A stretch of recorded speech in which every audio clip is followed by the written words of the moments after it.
তুমি একটা মহিলাকে অসভ্য আচরণ বা রাস্তাঘাটে আটকে মহিলাকে শ্লীলতাহানির অভিযোগে এক যুবককে গ্রেফতার করল মন্তেশ্বর থানা পুলিশ। ধৃত সুদীপ ঘোষ বাঘাসনের বাসিন্দা।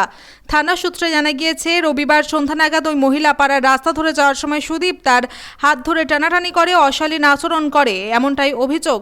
ঘটনা মিথু সাঁতরা নামে ওই মহিলা মন্তেশ্বর থানায় লিখিত অভিযোগ জানান। পুলিশ জানায়, অভিযোগের ভিত্তিতে রবিবার সুদীপকে বাঘাসন এলাকা থেকে গ্রেফতার করে পুলিশ। ধৃতকে সোমবার কালনা আদালতে তোলা হয়।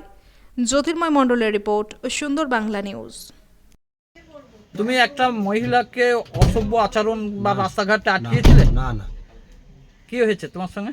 মেয়েছিলাম তো কিচ্ছু হয়নি, ঝামেলা হয়ে যায়। একটু পুজো হচ্ছিল, হ্যাঁ। মনসা পুজো আমাদের, সেই পুজো উপলক্ষে একটু ঝামেলা হয়েছে। ও নেশা করেছে, আমিও একটু নেশা করেছিলাম।